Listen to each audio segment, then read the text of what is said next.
मैं ये ज़रूर समझता हूँ कि हमको आलम इस्लाम के हालात पर भी तबसरा करना ज़रूरी व लाजमी है, क्योंकि आलम इस्लाम के जो भी हालात होते हैं उन हालात का असर हमारे मुल्क व रियासत पर भी होता है। और अगर आज हम आलम इस्लाम के हालात पर नजर डालेंगे तो हमको हर तरफ आपसी इंतशार, आपसी इख्तिलाफ, एक दूसरे को कमजोर बनाने के लिए मुसलमान आपस में लड़ता हुआ नजर आएगा।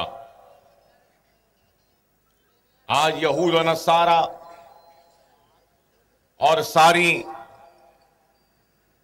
आलमी क़ुव्वतें एक जगह पर जमा होकर उनकी कोशिश, उनका मकसद यही है कि इस्लाम और मुसलमान को बदनाम किया जाए।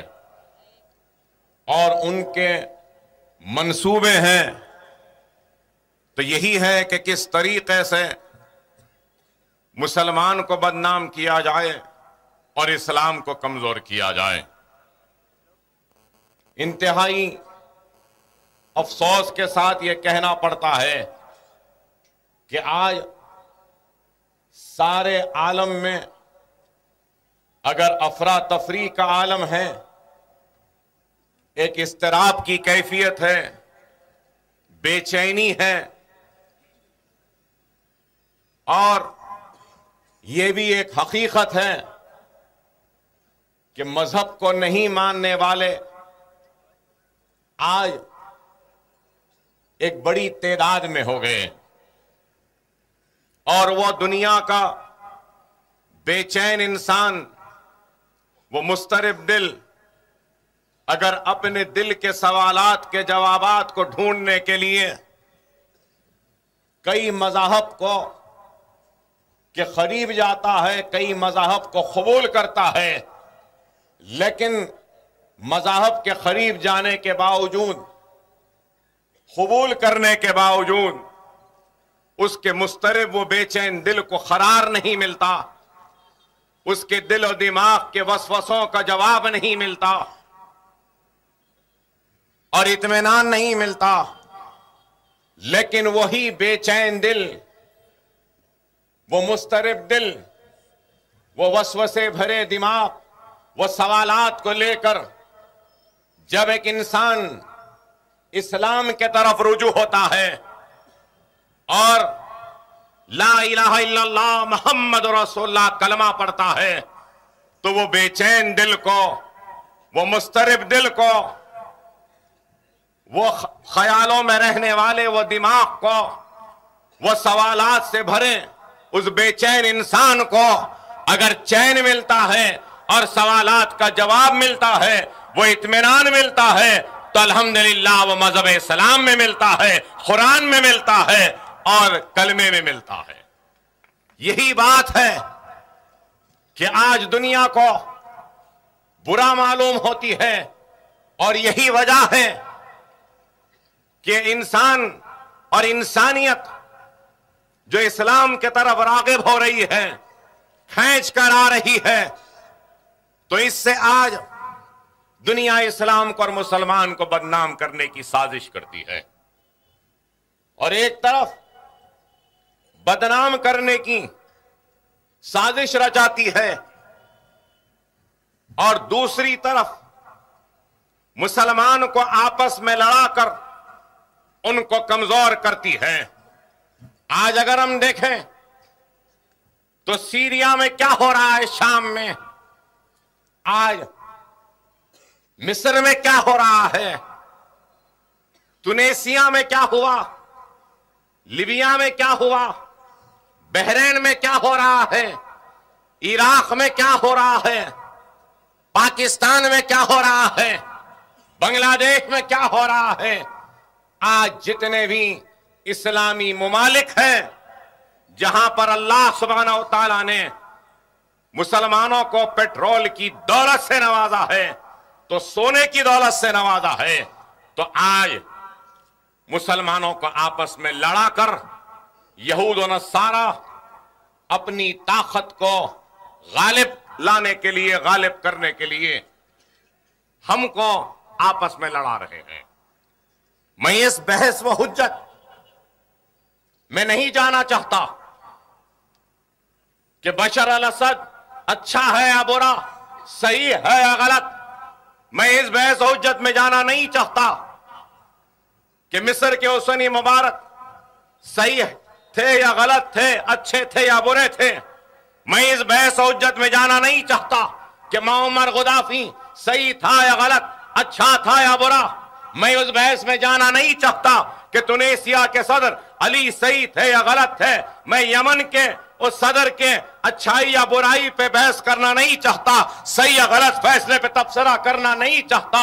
लेकिन मेरी फिक्र इस बात पे है कि सही और गलत, अच्छे और बुरे की इस जंग में अगर किसी का खून बह रहा है, चाहे वो शाम हो, चाहे वो मिस्र हो, चाहे वो तुनीसिया हो, चाहे वो लीबिया हो, चाहे वो सऊदी अरब हो, चाहे वो इराक हो, चाहे वो अफगानिस्तान हो, चाहे वो पाकिस्तान हो, वो मुसलमान का खून है। ला इलाहा इल्लल्लाह मोहम्मद रसूलुल्लाह कलमा पढ़ने वाले का खून। अरे दुनिया को कभी हमारे खून की कीमत मालूम थी, उसका अंदाजा था, लेकिन आज हमारा खून बेआवाज बह रहा है। आज हमारे खून की कीमत नहीं, आज हमारे खून में आवाज व ताकत नहीं रही।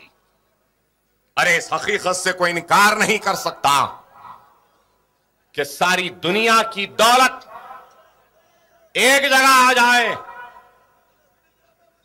तो वो 1/3 हिस्सा भी नहीं बन सकती आलम इस्लाम व आलम अरब की दौलत के मुकाबले में। लेकिन फिर भी हमारे पास इत्तेहाद नहीं है। कलमा हमारा एक है, रसूल हमारे एक, कुरान हमारा एक, काबा हमारा एक। लेकिन अफसोस के मुसलमानों, हम एक नहीं है। आज हमको इस बात पे गौर फिक्र करना होगा, हमको इस बात पे गौर फिक्र करना होगा कि आज हमारा खून बह रहा है। सद्दाम हुसैन के इख्तिदार का खात्मा हुआ, इराक पे चढ़ाई हुई, नाटो की फोर्सेस ने हमला किया। क्यों हमला किया? कि इराक के पास कीमियाई व जरासीमी हथियार हैं। इराक फतेह हो गया, कीमियाई हथियार नहीं दिखे, न जरासीमी हथियार दिखाई दिए। सद्दाम हुसैन पकड़े गए, सूली पे लटका दिया गया, लेकिन फिर भी आज की तारीख तक भी कोई कीमियाई हथियार इराक से दस्तयाब नहीं हुआ, कोई जरासीमी हथियार दस्तयाब नहीं हुआ। तो फिर जिस मकसद के बिना पर, जिस इल्जाम के बिना पर इराक पर हमला किया, मासूमों की जानें ली और इराक के चप्पे चप्पे पर खून बहाया, वो इल्जाम क्या सही साबित हुआ? गलत हुआ, सही साबित नहीं हुआ। लेकिन अफसोस कि आलम अरब व आलम इस्लाम में वो ताकत नहीं, वो इत्तेहाद नहीं, वो क़ुव्वत नहीं कि हम दुनिया से और अमेरिका से सवाल कर सकें कि क्यों तुमने मासूमा का खून बहाया। वर्ल्ड ट्रेड सेंटर पे हमला हुआ तो इल्जाम लगाया अफगानिस्तान के तालिबान पर। अरे कितने कहानियां हैं कि वर्ल्ड ट्रेड सेंटर गिरा तो इसके पीछे यहूदियों की साजिश थी, यहूदियां जिम्मेदार थे, लेकिन अफगानिस्तान इनके हाथ में आ गया। लेकिन फिर भी अल्लाह ने अपने रहमत के पर्दों में मुजाहिदीन इस्लाम को छुपा लिया। आज भी वो ढूंढ रहे हैं, लेकिन पकड़ नहीं सकते। मेरा सवाल है कि अगर तालिबान दहशतगर्द हैं, अगर तालिबान दुनिया को दहशतगर्द सप्लाई करते हैं तो सवाल यह है कि अमेरिका आज तालिबान से बात क्यों कर रही है, फिर बातचीत क्यों कर रही है? अपने मकसद के लिए, अपनी सहूलत के लिए जब चाहे जिसको चाहे दहशतगर्द बना देते हैं, बता देते हैं, और उसके बाद फिर इल्जाम। बहरहाल मुख्तसरन मैं आपसे यही कहूंगा कि ये लोग इस्लाम को बदनाम करना चाहते हैं, मुसलमान को, तो उसके साथ साथ एक नया हरबा इन्होंने इख्तियार किया है कि मुसलमानों को आपस में लड़ाओ, मुसलमानों को अकीदे के बुनियाद पे लड़ाओ, तो मुसलमानों को शिया और सुन्नी के नाम पर लड़ाओ। आज इराक में क्या है, एक तरफ मेहदी आर्मी है, दूसरी तरफ अल-कायदा की आर्मी है। मेहदी आर्मी शियों की आर्मी है, अल-कायदा सुन्नियों की। उधर वो धमाके करते हैं, इधर ये धमाके करते हैं। पाकिस्तान में क्या हो रहा है, अरवैन के जुलूस पर हम बम धमाके होते हैं तो मिलाद की महफिल पे बम धमाके होते हैं। वो ये चाहते हैं कि मुसलमान को आपस में बांटें। और आज हम मुसलमानों को इस बात पे गौर और फिक्र करना है कि जब हमारा कलमा एक, हमारा क़िबला एक, हमारी कुरान एक, हमारे रसूल एक, तो हमको भी एक होना होगा। आज ये लोग हमको शिया और सुन्नी के नाम पर, तबलीगी व सुन्नतुल जमात के नाम पर, अहले हदीस के नाम पर, या फिर किसी दूसरे नाम पर, शाफियों के नाम पर, या हनफियों के नाम पर, या मलकियों के नाम पर, या किसी और नाम पर हमको आपस में लड़ाते हैं और लड़ाकर हमको कमजोर करते हैं। आज हमको गौर करना है कि आज इस्लाम है तो इस्लाम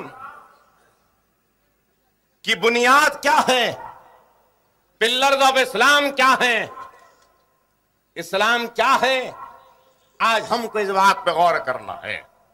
एक इमारत है तो उसमें कई कमरे हैं, एक कमरा अहले हदीस का है तो एक कमरा तबलीगी का है, एक कमरा उसमें सुन्नतुल जमात का है, एक कलमा फातिहा देने वाले का है तो एक कलमा फातिहा नहीं देने वाले का है। लेकिन याद रखो, हम अपने कमरों की हिफाजत करने में लगे हैं, एक दूसरे से इख्तिलाफ में लगे हैं, अकायद के झगड़ों में है, लेकिन दुश्मन यहूद और नसारा कमरों पे वार नहीं कर रहा है। वो कमरे जिस बुनियाद पे खड़े हैं, जिन पिल्लर पे खड़े हैं, वो पिल्लर को साफ कर रहा है। आज हमको इस बात पे गौर करना है। अमेरिका अगर बम गिराती है, यहूद और नसारा अगर गोली चलाते हैं, तो ये पूछ कर नहीं चलाते कि क्या तो तबलीगी है, क्या अहले सुन्नत का है, या तो कोई दूसरा है। अरे यही सोचकर हम पे वार होता है कि ला इलाहा इल्लल्लाह मोहम्मद रसूलुल्लाह कलमा पढ़ने वाला है। खुदाया, मैं यहां खड़े इस मजमे से भी अपील करूंगा, क्या अकायद के झगड़ों में ना जाओ। आज इस्लाम को बचाना है, इस्लाम जो खतरे में है, हमको इसको बचाना है, और हमको अपने अल्लाह जो हमसे रूठा हुआ है, उस रूठे हुए अल्लाह को मनाना है। और अल्लाह जब राजी होगा तो दुनिया की कोई ताकत हमको शिकस्त नहीं दे सकती। अगर अल्लाह नाराज है तो याद रखो, दुनिया में हर कदम पे हमको ठोकरें खानी पड़ेगी, रुसवाई व नाकामी हमारा मुस्तकबिल बन जाएंगे। अगर अल्लाह राजी होगा तो फिर दुनिया की फतह व नुसरत तुम्हारे कदमों को चूमने के लिए बेचैन रहेगी। और अगर अल्लाह को राजी करना है तो खुदा के लिए नमाजों के पाबंद बनो, कुरान को पढ़ो, तर्जुमे से पढ़ो, सुन्नत रसूलुल्लाह पे अमल पैरा हो जाओ। गरीबों और यतीमों वो बेवाओं की मदद करो, सहारा बनो। एक भाई के दुख को अपने दुख से ताबीर करो और उसके तकलीफ को गैर की तकलीफ नहीं, अपनी तकलीफ समझकर उसकी मदद करने के लिए आगे बढ़ो, तो फिर देखो खुदा की नुसरत तुम्हारे कदमों को चूमने के लिए बेचैन हो जाएगी और रूठे हुए खुदा तुमसे राजी हो जाएंगे। अल्लाह को राजी रखो, इस बात को याद रखो, जो सर अल्लाह की बारगाह में नहीं झुकता, जो हाथ अल्लाह से नहीं दुनिया से मांगते हैं, तो अल्लाह उन सरों की हिफाजत नहीं करता, उन मांगने वाले हाथों में कुछ देता नहीं है। लेकिन जो सर अल्लाह की बारगाह में झुकता है और हाथ जो अल्लाह से मांगते हैं, अल्लाह उन सरों की ना सिर्फ हिफाजत करता है बल्कि उन सरों पर जगमगाते हुए ताज पहना देता है, बैठने के लिए तख्त नसीब में दे देता है और इशारों से हुक्मरानी होती है। मेरी मुराद हिंदुस्तान की 1000 बरस की तारीख से है कि आज मुसलमान ये कहता है कि इस मुल्क में हम अक़लियत हैं, 25 करोड़ की तादाद में है। अरे मेरे प्यारे मुसलमान भाइयों, मैदान बदर में हमने जब इस्लाम की सरबुलंदी के लिए और मोहम्मद मुस्तफा सल्लल्लाहु अलैहि वसल्लम के हुक्म पर, उनके इशारे पर काफिरों से मुकाबला करने के लिए बढ़े, तो उस वक्त भी हमारी तादाद कोई हजारों में या लाखों में नहीं थी। जंग बदर में भी हमारी तादाद कम थी, काफिर ज्यादा थे, हथियार जंगालूद थे, वो घोड़े वो हाथी पहले तो कम थे लेकिन अगर थे भी तो कमजोर थे।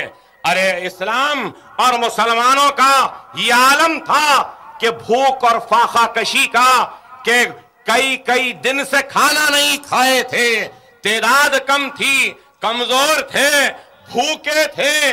और जब साहबा कराम ने सरकार से कहा कि सरकार हम भूखे हैं, कैसा लड़ेंगे, और बताया कि देखिए सरकार हमारा पेट इतना अंदर हो गया, तो सरकार मदीना मोहम्मद मुस्तफा सल्लल्लाहु अलैहि वसल्लम रसूल अल्लाह अपना कुर्ता और कपड़ा हटाते हैं पेट से और बताते हैं कि तुम ये कह रहे हो कि तुम्हारा पेट अंदर हो गया, ये देखो। तो सरकार के पेट पर एक नहीं 2-2 पत्थर थे, पत्थर बांध कर हमने काफिरों का मुकाबला किया, तो हमने काफिरों को शिकस्त दी और हम तादाद में कम थे, फिर भी हम जंग बदर में कामयाब हुए। अरे मैदान करबला में हक के लिए आगे बढ़े तो नवासे रसूल पर कितनी मुसीबतें नहीं आई। अरे मैदान करबला में पानी के लिए तरसते रहे, अरे मैदान करबला में कैसे कैसे लोग, कितने लोग साथ छोड़कर चले गए, लेकिन नवासे रसूल ने इजहारे हक से मुंह नहीं मोड़ा, जो हक था वो बयान किया और हक के लिए जामे शहादत नौश फरमा दी। अगर वो शहादत न होती तो शायद आज इस्लाम जिंदा नहीं रहता। अरे वो शहादत थी कि इस्लाम जिंदा है, जज्बे शहादत जिंदा है, हक बाकी है और मुसलमान हक के लिए लड़ने की ताकत व अज़्म व इरादा भी रखता है। तो वह तुफैल है शहदाए करबला का, तुफैल है नवासे रसूल का। अरे ये हक है, अगर उससे भी आगे बढ़े तो सलाहुद्दीन अय्यूबी को आपने सुना होगा कि कैसा सिपहसालार, कैसा अपने वक्त का बादशाह कि बैतुल मुक़द्दस को कब्जा किया था। मुसलमानों का क़िबला अव्वल बैतुल मुक़द्दस यहूद और नसारा के हाथ में था। सलाहुद्दीन अय्यूबी ने जाकर बैतुल मुक़द्दस को कब्जा किया। नौजवानों तवज्जो से सुनो, सलाहुद्दीन अय्यूबी ने जब बैतुल मुक़द्दस को कब्जा किया तो सारी दुनिया के जितने चर्चेस के जो फादर ब्रदर होते हैं, ये पादरियां होते हैं, जो सफेद झुब्बा पहनते हैं, सारी दुनिया के पादरियों ने काला लिबास पहन लिया था, सफेद लिबास छोड़ दिया था। जब दुनिया ने पूछा, ऐ फादर, ऐ ब्रदर, आपने सफेद लिबास को क्यों छोड़ दिया, तो उन पादरियों ने कहा कि बैतुल मुक़द्दस का, इस्लाम, मुसलमान और सलाहुद्दीन अय्यूबी के हाथ में जाने का हम गम मना रहे हैं, मातम मना रहे हैं, इसलिए काला लिबास पहने हैं। क्या आप जानते हो, सलाहुद्दीन अय्यूबी, पहले जंग सलीब हुई, दूसरे जंग सलीब हुई, तो उस वक्त सलीब के मानने वाले इस्लाम के खिलाफ सफारा हुए, तो हमारी तादाद कितनी थी? अरे 1 लाख का भी लश्कर नहीं था सलाहुद्दीन अय्यूबी का, 50,000 के बराबर था। और सलीब के मानने वालों का लश्कर 3.5 लाख से जायद का लश्कर था।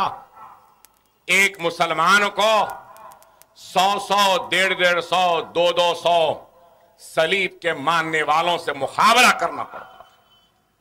मुकाबला हुआ लेकिन शिकस्त हुई। लंदन के बादशाह ने तो यहां तक कह दिया था कि अगर कोई लंदन खरीदने तैयार है तो मैं लंदन बेचने तैयार हूं इस्लाम के खिलाफ लड़ने के लिए। लेकिन फिर भी हारना पड़ा। अरे ये अज़्म था, ये इरादा था। जब मुसलमानों ने हिंद का रुख किया, तो जब अब हिंदुस्तान में जब आए, चाहे वो पानीपत की लड़ाई हो, तो पानीपत की लड़ाई में मुसलमानों का लश्कर कम था। मुसलमानों का लश्कर कम था। पहली पानीपत की लड़ाई हुई तो शहंशाह बाबर को शिकस्त हुई। दूसरी पानीपत की जंग हुई तो शहंशाह बाबर, नौजवानों सुनो, शहंशाह बाबर को एक मर्तबा शिकस्त हुई तो दूसरी मर्तबा शहंशाह बाबर पानीपत पे मैदान में आने से पहले सजदे में गिर जाता है, नमाज पढ़ता है, अपने गुनाहों से तौबा करता है और अल्लाह से वादा करता है कि ऐ अल्लाह, मैं तेरी राह में निकला हूं हिंदुस्तान में, अगर तू मुझे हिंदुस्तान में कामयाबी और कामरानी देगा तो मैं वादा करता हूं कि मैं शराब को तर्क कर दूंगा और नमाज का पाबंद बन जाऊंगा। अरे इतनी बड़ी जंग हुई पानीपत की, शिकस्त हुई पहली मर्तबा, लेकिन दूसरी मर्तबा असर को बाबर ने हमला किया। मगरिब की अज़ा होने से पहले हिंदुस्तान फतेह हो गया और शहंशाह बाबर नमाजी बन गया, शराब छोड़ दिया। अरे ये ईमान की ताकत है, ये ईमान की ताकत है। ईमान का मतलब क्या है अरबी में? ज़वाल शिकस्त को ईमान कहते हैं। अरे ये ईमान ऐसा मजबूत करो मुसलमानों कि तुम शिकस्त को ज़वाल दे सको। मतलब ये कि इतना मजबूत करो कि कामयाबी और कामरानी तुम्हारे कदमों को चूमे।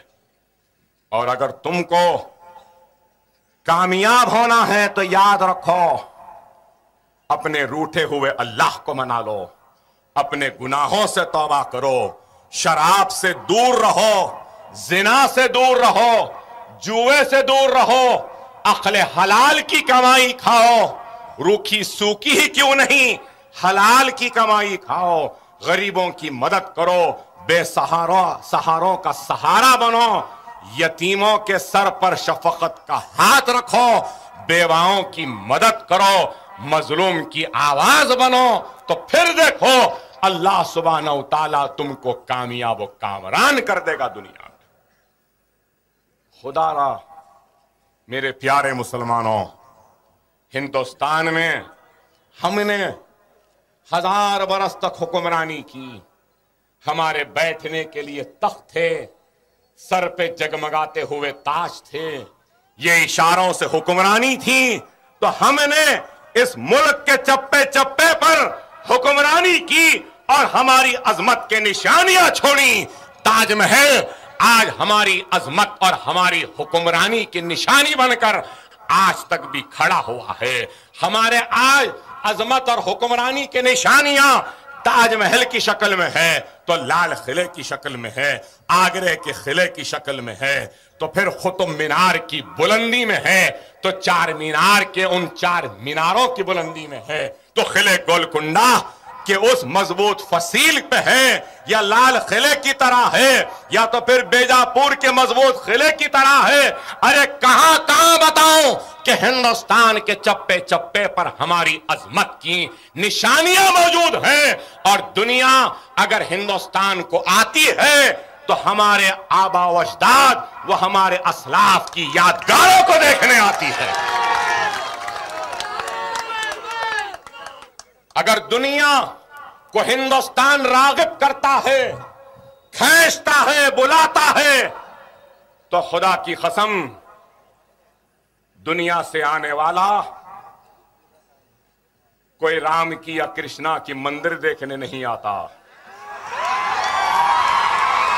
देखने आता है तो मेरे आबा व अजदाद, मेरे असलाफ की यादगार, वो ताजमहल को देखने आता है, वो कुतुब मीनार को देखने आता है, वो लाल किले को देखने आता है, वो चार मीनार को देखने आता है, वो किले गोलकुंडा को देखने आता है।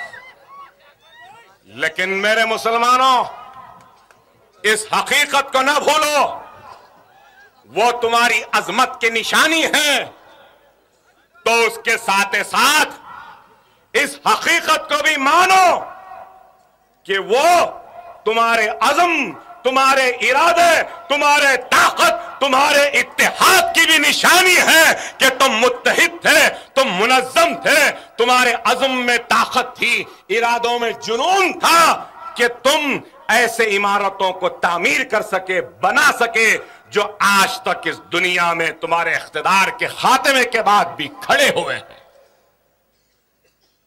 लाल किले की वो बुलंद फसील हमारे अज़्म व ताकत की निशानी है कि कोई उस फसील को पार नहीं कर सका। वो कुतुब मीनार की बुलंदी हमारे बुलंद इरादों की निशानी बनकर आज भी खड़ा है। वो चार मीनार की चार मीनारें बता रही हैं कि हिंदुस्तान के चारों हिस्सों में, ईस्ट, वेस्ट, नॉर्थ, साउथ में तुम्हारा इख्तिदार था, तुम्हारी हुक्मरानी थी। खुदारा कुतुब मीनार के अज़्म को झुकने न दो, ताजमहल की खूबसूरती को घटने न दो, लाल किले की फसील को कमजोर न होने दो, चार मीनार की वो अजमत को लुटने न दो। ए मुसलमानों, ये हमारी अजमत की निशानियां। अगर आज हम उस खोए हुए मुकाम को दोबारा हासिल करना चाहते हैं, तो मैं फिर से कहूंगा कि हमको अपने रूठे हुए अल्लाह को मनाना होगा। शहंशाह बाबर से लेकर शाहजहां, औरंगजेब रहमतुल्लाह अलैह, वो टीपू सुल्तान, मोहम्मद कुली कुतुब शाह, निजाम दक्कन का सर अल्लाह की बारगाह में झुकता था। मांगते थे तो अल्लाह से मांगते थे, इसलिए अल्लाह ने उन सरों की हिफाजत की, उन सरों पे जगमगाते हुए ताज पहना दिए, बैठने के लिए तख्त नसीब कर दिया।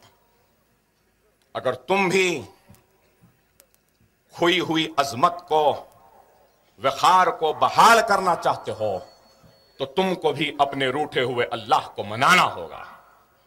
जब हमने 1000 बरस इस मुल्क में हुक्मरानी की तो हमारी तादाद कितनी थी? अरे आज 25 कौड़ है, 1000 बरस पहले तो 1 कौड़ भी नहीं थे। 1000 बरस पहले 1 कौड़ भी नहीं थे। अरे आज 25 कौड़ है, 1 कौड़ से कम थे, तो इख्तिदार हमारे हाथ था। इस मुल्क का हर पंडित व हर पुजारी हमारे दरबारों में झुककर सलाम अर्ज करता था। तो क्यों करता था, उस पे गौर करो। नारेबाजी या जज्बाती नारे लगाने से पहले इस हकीकत को ढूंढने की कोशिश करो, तलाश करने की कोशिश करो कि सारा हिंदुस्तान तुम्हारी बारगाह में, तुम्हारे दरबारों में क्यों झुकता था। इसलिए झुकता था क्योंकि उस दरबार का, उस बारगाह का सर रब्बुल आलमीन अल्लाह सुब्हानहू तआला की बारगाह में झुकता था। मेरी मुराद नमाज से है। नमाज के पाबंद बनो, कुरान को तर्जुमे से पढ़ो। घरों में कुरान है तो ताबदानों में है। अरे ताबदानों में नहीं, अपने हाथों में थामो कुरान को। जब भी वक्त मिला पढ़ते रहो। एक इंसान सुबह काम को निकलता है, कोई काम की तलाश में निकलता है, कोई काम में कामयाबी के लिए निकलता है, कोई मकसद को लेकर निकलता है। अरे अगर तुमको अपने मकसद में कामयाबी चाहिए, तुमको अपने काम में बरकत चाहिए, तुमको कामयाबियां चाहिए, तो नमाज फजर अदा करो और फजर के बाद एक वर्ष ही सही, एक रुकू ही सही कुरान पढ़ के निकलो और फिर देखो दुनिया की कोई ताकत तुम्हारे मकसद में तुमको नाकाम नहीं कर सकती। कामयाबी तुम्हारे कदमों को चूमेगी। खुदारा मुसलमानों, कुरान हमारी रहनुमाई के लिए दुनिया में आया, लेकिन आज हम कुरान से दूर है, नमाज से दूर है, सुन्नत रसूलुल्लाह से दूर है। मस्जिद तो बना दी शब भर में ईमा के हरारत वालों ने, शब भर में बना दी मस्जिद। अल्लामा इकबाल का क्या शेर है, पर मन अपना पुराना पापी है जो बरसों में नमाजी ना बन सका। अरे मुसलमानों, बाबरी मस्जिद का गम मनाने वाले नौजवानों, बाबरी मस्जिद के हर 6 दिसंबर के वक्त काली झंडियां लहराने वाले मेरे गयूर मुसलमानों, मैं तुम्हारे इस जज्बे की, तुम्हारे इस जुनून की कदर करता हूं। जितना भी ज्यादा गम मनाए मेरे हिसाब से कम है बाबरी मस्जिद का। लेकिन इस हकीकत को ना भूलो। हो सकता है मैं गलत हूं, मेरे से इस सैनशीन पर बैठने वाले मुत्तफिक ना हो मेरे इस बात से, सुनने वाले सामाईन मेरी इस बात से मुत्तफिक ना हो, लेकिन मेरा तो ईमान है और मेरा यकीन है कि अल्लाह के घर की हिफाजत अल्लाह से बढ़कर अल्लाह के बंदे हरगिज़ क़तई नहीं कर सकते। अल्लाह खुद अपने घर की हिफाजत कर सकता है। इस वजह से अल्लाह ने अपने घर की हिफाजत के लिए अबाबील के जरिए कंकरों को भी बरसाया था, कंकरों को बरसाया था अपने घर की हिफाजत के लिए। तो फिर क्या वजह है कि अल्लाह ने अपने घर बाबरी मस्जिद की शहादत की मंजूरी दे दी? सुनो नौजवानों, अल्लाह से बढ़ के हम अल्लाह के घर की हिफाजत नहीं कर सकते, लेकिन अल्लाह ने अपने घर की शहादत की मंजूरी दी। तो क्यों दी? इसलिए दी कि अल्लाह सुब्हानहू तआला अपने घर की शहादत के मनाजिर के जरिए उस एक ईंट को दूसरे ईंट से जुदा होते हुए दिखाकर, मीनार को शहीद होता हुआ हमको दिखाकर, मिंबर को शहीद होता हुआ हमको दिखाकर अल्लाह ये पैगाम दे रहा था कि हिंदुस्तान के 25 करोड़ मुसलमानों, मेरे इस घर की शहादत को देखो और देखते देखते अपने सफों में इत्तेहाद को पैदा कर लो। देखते देखते अपने ख्वाब गफलत से बेदार हो जाओ, देखते देखते मुत्तहिद हो जाओ, और देखते देखते आने वाले कल के हिंदुस्तान के जो खतरनाक हालात हैं जो मुसलमानों पे आएंगे, उसका मुकाबला करने के लिए तुम मुनज़्ज़म हो जाओ, मुत्तहिद हो जाओ। यह अल्लाह का पैगाम था, लेकिन हमने अल्लाह के पैगाम को रायगां कर दिया। सुनहरी गुरुद्वारा में हिंदुस्तान की फौज दाखिल हुई तो सिखों के एहतजाज के सामने हिंदुस्तान को घुटने टेकने पर मजबूर होना पड़ा। वो गांधी खानदान जो ऑपरेशन ब्लू स्टार का जिम्मेदार था, उस खानदान को सिखों से माफी मांगनी पड़ी, और वो गांधी खानदान अपनी माफी और अपने खानदान के वजूद को जिंदा रखने के लिए सिखों में से एक सिख मनमोहन सिंह को वजीर आजम बना देती है। वहां सुनहरी गुरुद्वारा में दाखिल हुए तो यह आलम है, अरे हमारी मस्जिद तो शहीद हो गई ना मेरे भाई, हम क्या करें बताओ। मैं पूछना चाहता हूं नौजवानों से, मैं पूछना चाहता हूं हिंदुस्तान के 25 करोड़ मुसलमानों से, क्या किया तुमने? क्या तुम एक जगह जमा हुए? क्या तुम मुनज़्ज़म हुए? क्या तुम मुत्तहिद हुए? क्या तुम अपने रूठे हुए अल्लाह को मनाए? क्या तुम नमाज के पाबंद बने? क्या तुम मसाजिदों की वीरानियत को खत्म करें? कुछ भी नहीं करे। अरे आप बताओ, सिख कितने हैं इस मुल्क में? 1 करोड़ से भी कम है भाई, 1 करोड़ के करीब है। इतना इत्तेहाद, इतनी ताकत, इतना गुस्सा, इतना अज़म, इतना इरादा, और हम 25 करोड़ हैं। हम में वो इत्तेहाद नहीं, हम में वो अज़म नहीं, हम में वो इरादा नहीं। बाबरी मस्जिद का गम मनाना है तो यहां सामने बैठे अकबर ओवैसी जिंदाबाद जिंदाबाद कहने वालों, मेरे जिंदाबाद के नारे ना लगाओ। अगर लगाना है, जज्बा है, मोहब्बत है, अल्लाह का खौफ है, तो कल से ही 5 वक्ता नमाजी बन जाओ और बाजमात मसाजिदों में नमाज अदा करो, तो मैं समझूंगा कि मेरा जलसा भी कामयाब हुआ, आपका ठहरना भी कामयाब हुआ। मसाजिदें वीरान रहेंगी तो दुश्मन की नजरें उस पर ललचाई हुई टिकी रहेंगी। खुदा की कसम, अगर हिंदुस्तान का मुसलमान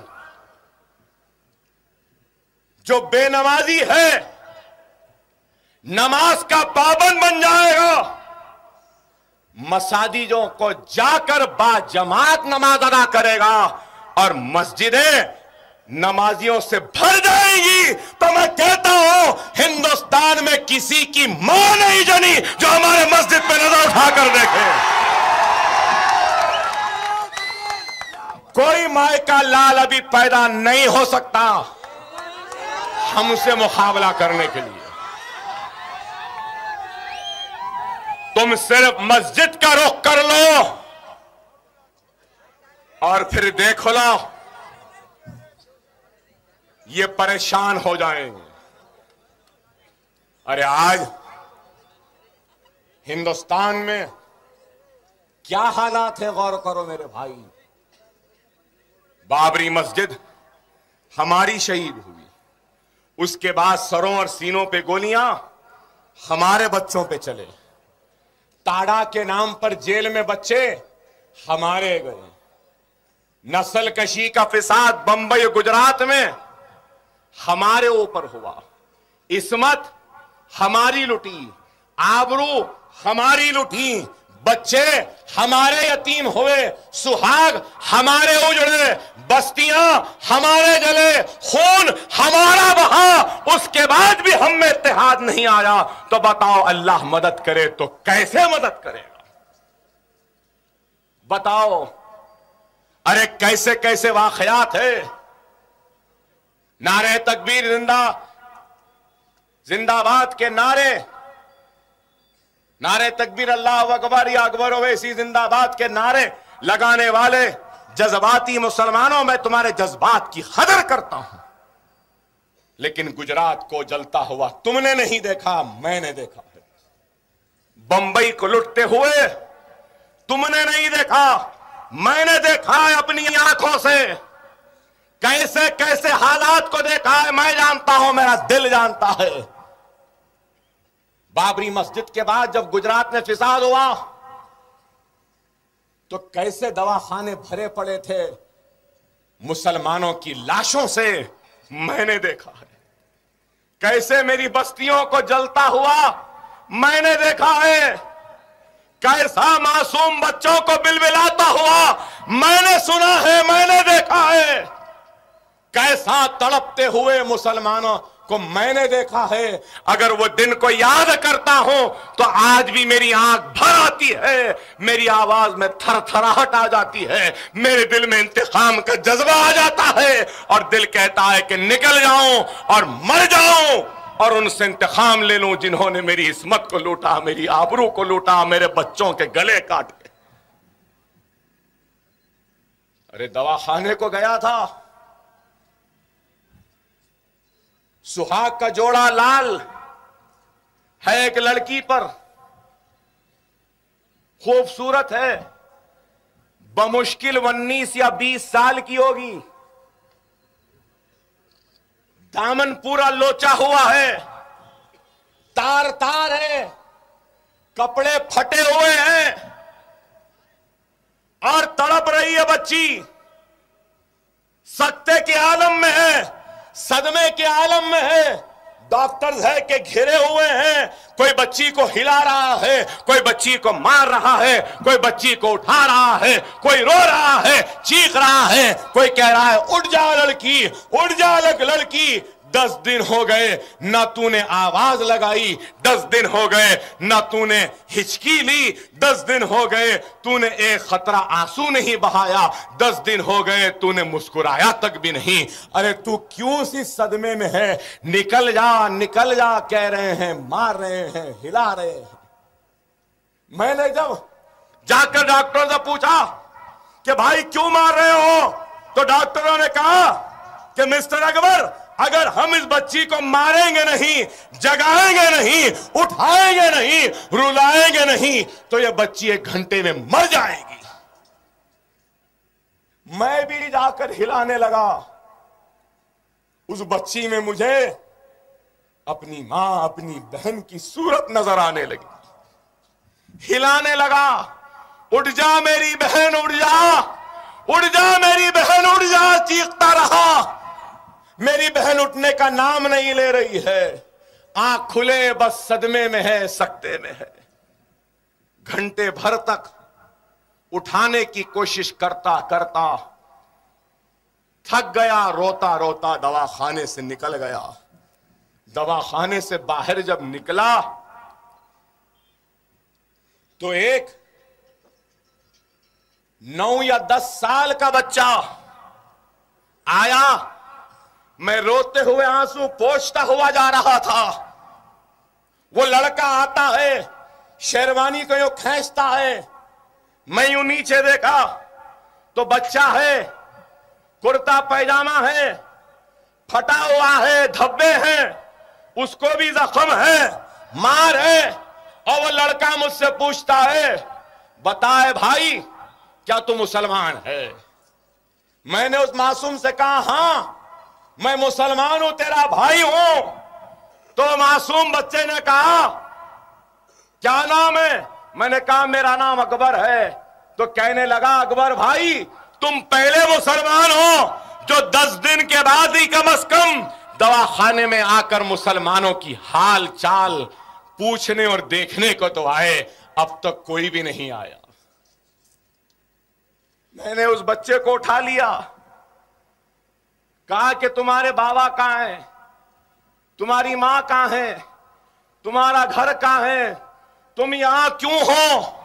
तो वो बच्चा कहता है, आज भी मेरे रोंगटे खड़े हो जाते हैं, अल्फाज अदा नहीं कर सकता मैं। लोग बोलते इतना बड़ा मुखर्रिर अकबर ओवैसी, जब वो वाकया सोचता हूं तो अल्फाज भूल जाता हूं। वो नजारा मेरी आंखों के सामने आ जाता है। वो बच्चे ने कहा, अकबर भाई, उसके बाद इस लड़की के शौहर ने आगे बढ़ा बचाने को तो उसका गला काट दिया। उसके बाद वालिद गए तो वालिद का गला काट दिया, भाई गए तो भाइयों को मार डाला, मां गई तो मां की भी इस्मत लूट कर उसको भी काट दिया, दो बहनें गई उनकी भी इस्मत को लूट लिया, उनकी भी आबरू को लूट लिया, हमारे पूरे घर को जला दिया, काट दिया। मैं छोटा था, बच गया। वो बिस्तर पे जो लेटी है वो कोई और नहीं, मेरी सगी बहन है। कहा, अरे बताओ बताओ मेरे भाई, अरे ऐसा जुल्म, ऐसा सितम हमारे साथ हुआ, हमको इंसाफ नहीं मिला। बाबरी मस्जिद की शहादत, सरों और सीनों पे गोलियां, ताडा में बच्चे जेल में गए, बंबई गुजरात का फिसाद हुआ, उसके बाद बंबई के बम धमाके हुए, उसके बाद हुए। सही है ना? पहले तो नहीं हुए ना? हुए, गलत हुए, मासूमों की जान गई, हम मजम्मत करते हैं। दहशतगर्दी की तालीम इस्लाम नहीं देता, मासूमों के खून को बहाना इस्लाम इजाजत नहीं देता। लेकिन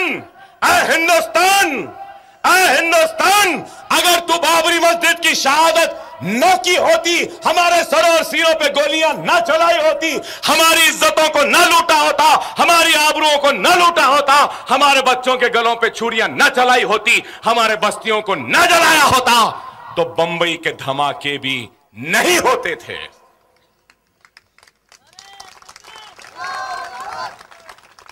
हर एक्शन का रिएक्शन है। सही है गलत? लोग बोलेंगे अकबर ओवैसी फिरका परस्त है, फिरका परस्त, वो परस्त, ये परस्त, मैं नहीं जानता, मैं सिर्फ मुस्लिम परस्त हूं। सेक्युलरिज्म की तवक्को करने वालों, बाबरी मस्जिद को बना लो, अकबर ओवैसी गौर करेगा सेक्युलर होने या नहीं होने का। मेरी लूटी हुई इस्मत मुझको लौटा दो, मेरे जलते हुए आशियाने पर पानी डालो, फिर तुम मुझसे सेक्युलरिज्म की तवक्को करो।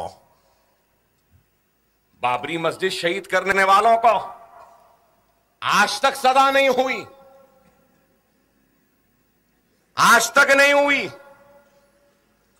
क्या नाम वो बच्चे का? खसाब, हां, अजमल खसाब। अजमल खसाब को फांसी पे लटका दिए। उस बहस में जाना नहीं चाहता, उस पे बहस हो रही है लोगों में। अजमल खसाब को फांसी पे लटकाए, क्यों लटकाए?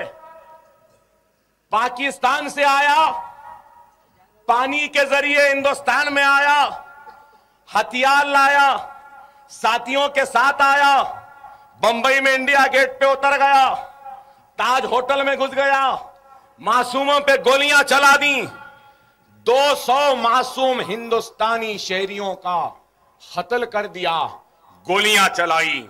हम मजम्मत करते हैं इसकी, मजम्मत करते हैं इसकी।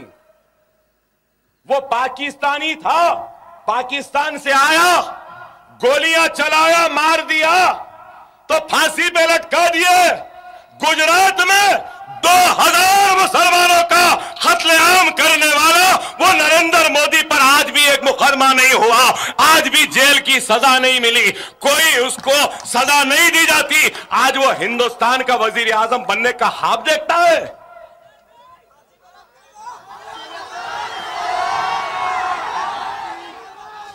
अरे हिंदुस्तान, ये अकबर ओवैसी तुझसे सवाल करता है, पाकिस्तानी है तो हिंदुस्तानी को मारने पर फांसी, हिंदुस्तानी है तो हिंदुस्तानियों को मारने पर उसको दिल्ली की गद्दी दी जाती है। अरे अगर इस मुल्क में इंसाफ है, कानून है, अगर इस मुल्क में सेकुलरिज्म है, तो जिस तरीके से अजमल खसाब को फांसी पर लटकाए, हिंदुस्तान इस नरेंद्र मोदी को भी फांसी पर लटका दो, हमारा एतमाद बहाल होगा। क्या गलत कह रहा हूं मैं, बताइए।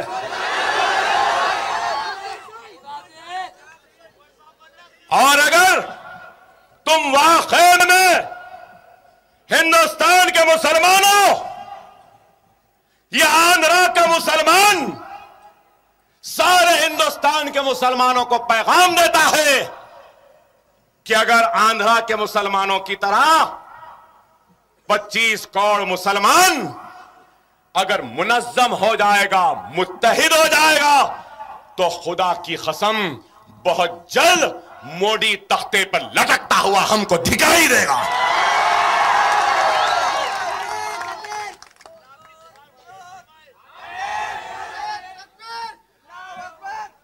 आज मेरी आवाज निर्मल में है, अगर यही आवाज, यही ताकत, यही आप जैसा जज्बा, यही आप जैसा ईमान, यही आप जैसा इत्तेहाद अगर 25 करोड़ मुसलमानों में आ जाए, तो खुदा की कसम इस मुल्क के मुस्तकबिल को लिखने वाले का नाम मुसलमान होगा।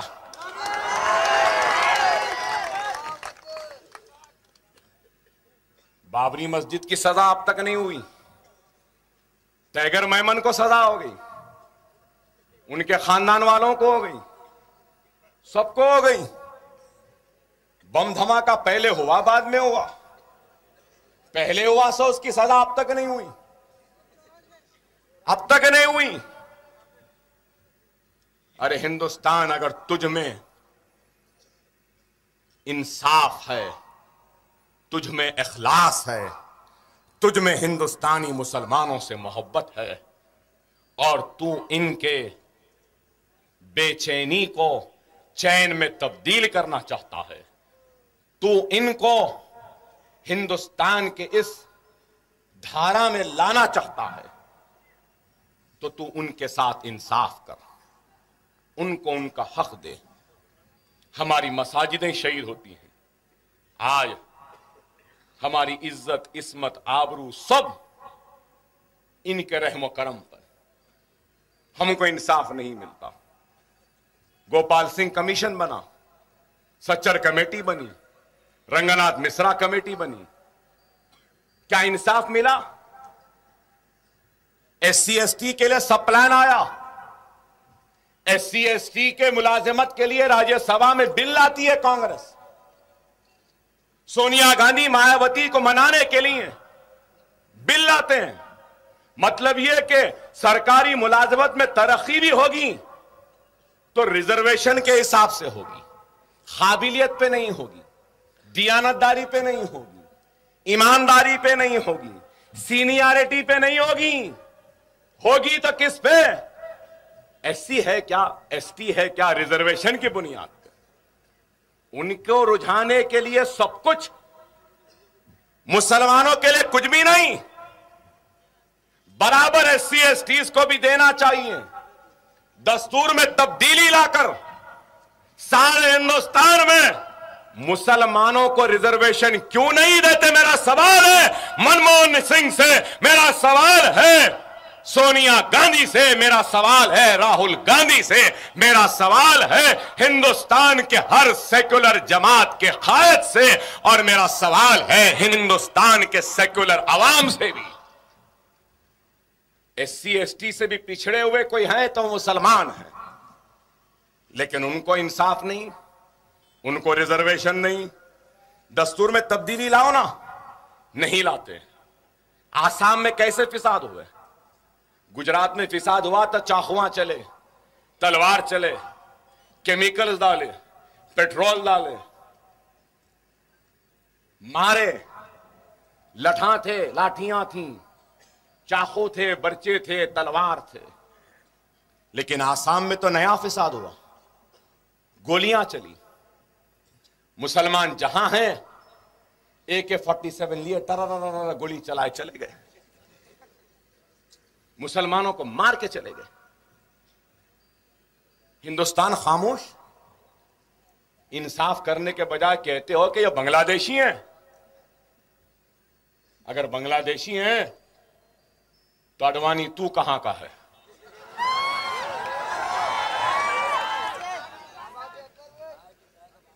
मुसलमान को तू कहता है कि बांग्लादेशी है, जो हिंदुस्तान का है, जो बरसों से हिंदुस्तान में।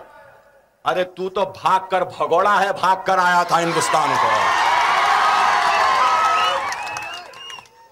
अरे ये मुसलमान भागकर पाकिस्तान नहीं गए, हम यहीं पर रहे हैं, यहीं पर रहेंगे, यहीं पर जिए, यहीं पर मरेंगे। ये मुल्क हमारा था, हमारा है, हमारा रहेगा।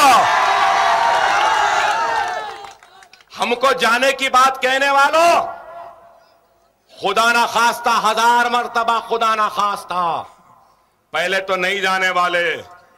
हम गए तो खाली हाथ नहीं जाएंगे, ताज को भी ले जाएंगे, लाल किले को भी ले जाएंगे, कुतुब मीनार को भी ले जाएंगे।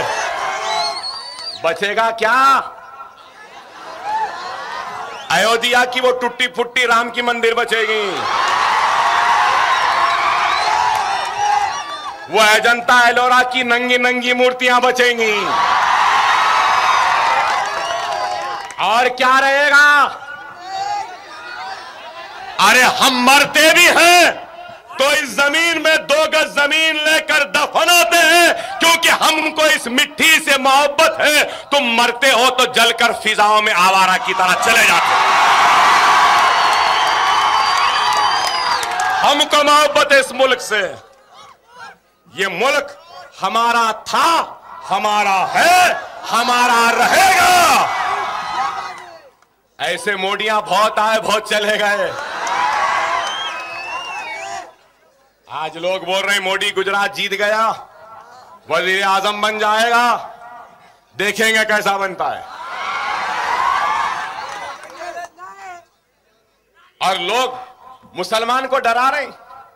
अरे मोदी है, मोदी है। काय का मोदी, किधर का मोदी?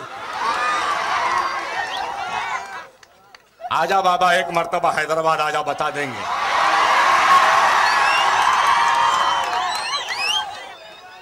तस्लीमा नसरीन आई, कहां है किसी को नहीं मालूम। ये भी आ रही।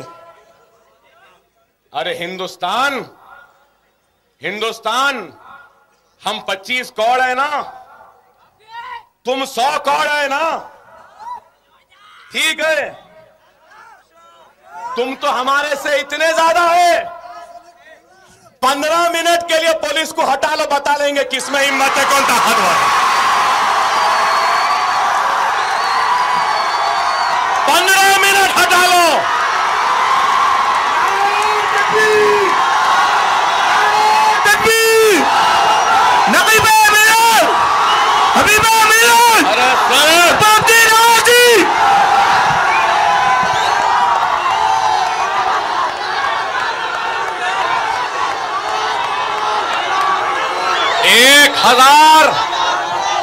एक हजार क्या, 1 लाख क्या, 1 करोड़ नामर्द मिलकर भी कोशिश कर ले तो एक को भी पैदा नहीं कर सकते।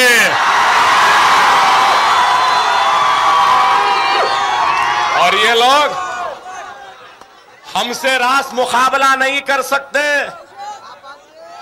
जब मुसलमान भारी पड़ा तो ये नामर्दों की फौज आ जाती है। और मुसलमानों, मैं तुमसे कहूंगा, हमारा ईमान क्या है, हमारा ईमान का तकाज़ा क्या है, हमारा अल्लाह क्या कहता है, हमारे रसूल की तालीम क्या है, अल्लाह की किताब कुरान क्या कहती है, सहाबा के किरदार क्या कहते हैं, औलिया अल्लाह का पैगाम क्या है। मुसलमान वो है जिसने ला इलाहा इल्लल्लाह मोहम्मद रसूलुल्लाह कलमा पढ़ लिया। और जब मुसलमान कलमा पढ़ लेता है तो वो फरोख्त हो जाता है अल्लाह के पास, गिरवी हो जाता है अल्लाह के पास, और अपने रसूल अल्लाह सल्लल्लाहु अलैहि वसल्लम की उम्मत बन जाता है। तो वो दुनिया में किसी से नहीं डरता, सिर्फ अल्लाह से डरता है। तो मेरे मुसलमानों, तुम क्यों डरते हो किसी से, मैं पूछना चाहता हूं। माफ करना मेरे भाई, कभी भी कुछ हुआ, कहीं भी हुआ तो फोन आता, अकबर भाई यहां गड़बड़ हो गया, आ जाइए। अकबर भाई ऐसा हो गया, अकबर भाई वैसा हो गया। कभी हमारा कोई भाई फोन करके नहीं बोला, अकबर भाई ऐसा हुआ तो मैं ऐसा कर दिया।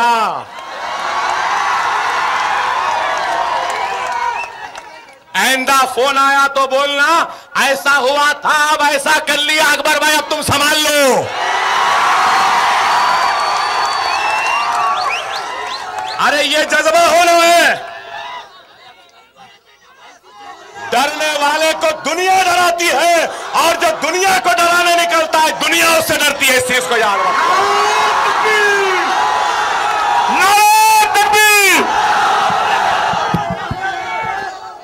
जिसकी लाठी उसकी भैंस, जिसके हाथ में सोटा रहता ना, ये बीजेपी, संघ परिवार, आरएसएस, ये सब क्या है? ये सब जहरीले सांप है, जहरीले सांप है।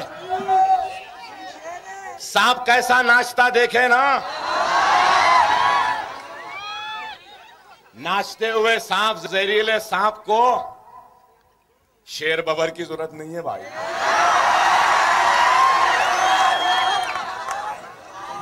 एक पतली छड़ी काफी है, एक लाठी उठा लो, दिम मारो, फिर देखो सांप की दुम ऐसी तड़पती है। और वो लाठी क्या है? वो लाठी अल्लाह की रजा है, वो लाठी तुम्हारी नमाज है, वो लाठी तुम्हारा कुरान है, वो लाठी तुम्हारी सुन्नत रसूलुल्लाह है, वो लाठी तुम्हारी अल्लाह की बारगाह में झुकी हुई सरों से वो मांगी गई फरियाद है। मेरे नौजवानों, मैं बार बार कह रहा हूं, नमाज के पाबंद बनो। खुदारा मेरे भाई, वक्त और हालात की नजाकत को समझो। आसाम में आज परेशानी है, गुजरात में मुसलमान परेशान, बंबई में परेशान, हिंदुस्तान में अफरा तफरी, सब कुछ है। राम मंदिर बनाएंगे, बाबरी मस्जिद वहां पर थी, है, रोज़े क़यामत तक रहेगी। बाबरी मस्जिद हम बनाएंगे। हिंदुस्तान का 25 करोड़ मुसलमान अपने अज़्म के जरिए, अपने इरादे के जरिए, अपने खुददारी के जरिए, अपनी तौबा के जरिए, अपने इस्तग़फ़ार के जरिए, अपने नमाजों के पाबंदी के जरिए, अपने कुरान के तिलावत के जरिए, सुन्नत रसूलुल्लाह पर अमल पैरा होकर बाबरी मस्जिद को दोबारा उसी मुकाम पर बनाएगा और हय्या अलस सलाह हय्या अलल फलाह की सदा को फिर से गुंजाएगा।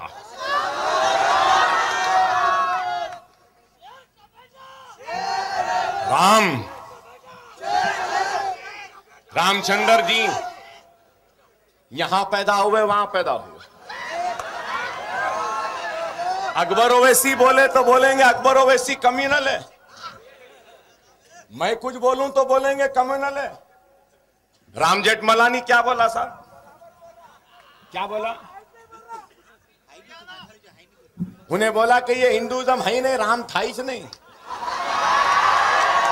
मैंने बोल रहा हूं, राम जेठमलानी बोला, राम था ही नहीं बोला।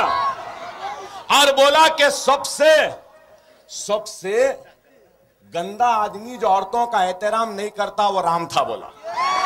मैंने बोला, ये राम जेठमलानी बोला। उन्हें बोला तो कुछ नहीं, मैं बोला तो केस बुक कर दो बोलेंगे। लेकिन अकबर ओवैसी भी बोलने से डरता नहीं है। अयोध्या में 3 मनादिर है जहां के लोग बोलते राम यहां पैदा हुए, राम यहां पैदा हुए, राम यहां पैदा हुए। और फिर हरियाणा में कौशल्यापुरम है, कौशल्यापुरम सुनो जरा बच्चों, हरियाणा में कौशल्यापुरम है। वहां के लोग बोलते कि हिंदुस्तान में हिंदुस्तानी तहजीब है, रिवायत है कि एक औरत अपने पहले बच्चे को जन्म देने से पहले मैके को जाती है और मैके में जन्म देती है। हमारे पास भी अरे पहला बच्चा है आ जाओ बोल के घर में बुलाते है भाई, है एक हिंदुस्तानी तहजीब है, हिंदुस्तानी तहजीब है। इसी तरीके से हरियाणा कौशल्यापुरम के लोग बोलते हैं कि कौशल्या वहां की थी। कौन कौशल्या? राम की मां दशरथ की बीवी। और वहां के लोग बोलते कि कौशल्या हिंदू तहजीब के हिसाब से मैके को आई थी हरियाणा को कौशल्यापुरम में, और राम वहां पैदा हुए। 3 पुजारियां बोल रहे हैं अयोध्या में, यहां। अरे अडवाणी, वाजपेयी, उमा भारती, मोदी, बता आखिर राम की मां कहां गई, किधर जन्म दी?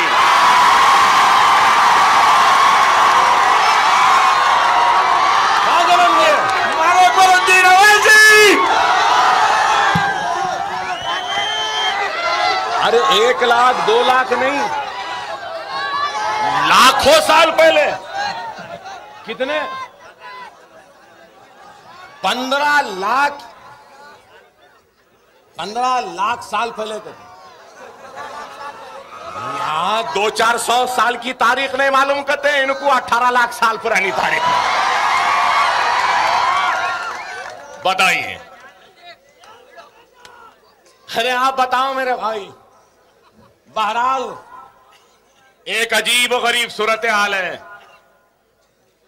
सालार बोलते थे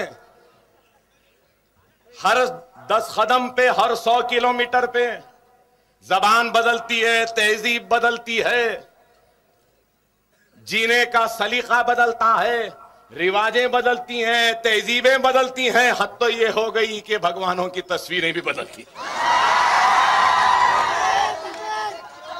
और हमारे पास हमारा अल्लाह एक, रसूल एक, क़िबला एक, कलमा एक, कुरान एक, तो फिर हमें क्यों नहीं बताओ मुसलमानों? खुदारा एक हो जाओ, नेक हो जाओ, नमाजी बन जाओ, तो दुनिया तुम्हारे सामने सरों को झुकाने पर मजबूर हो जाएगी। खुदारा आज आंध्र प्रदेश में लोग बोल रहे हैं कि मजलिस कांग्रेस का साथ छोड़ दी। क्यों छोड़ी? कै के लिए छोड़ी? 2 साल से उम्मीद लगाए, आस लगाए, नुमाइंदगी पे नुमाइंदगी करती गई। जो मसला आया नुमाइंदगी करे, तालीम का मसला आया नुमाइंदगी करे, मईशत का मसला आया नुमाइंदगी करे, बेरोजगारी का मसला है, नुमाइंदगी करे। स्कॉलरशिप का मसला है, नुमाइंदगी करे। 15 नुकाती प्रोग्राम का मामला है, नुमाइंदगी करे। अखिलती फाइनेंस कारपोरेशन बनाने का मामला है, नुमाइंदगी करे। उर्दू एकेडमी बनाने का मामला आया, नुमाइंदगी करे। माइनॉरिटी कमीशन बनाने की बात आई, नुमाइंदगी करे। मक्का मस्जिद में धमाके हुए, पुलिस फायरिंग हुई, भास्कर राव कमेटी बनी, उसके रिपोर्ट को टेबल करो, नुमाइंदगी करें। पुलिस वाले जो बच्चों पर अजियतें दी पहुंचाई, उनके खिलाफ कार्रवाई करो, नुमाइंदगियां की।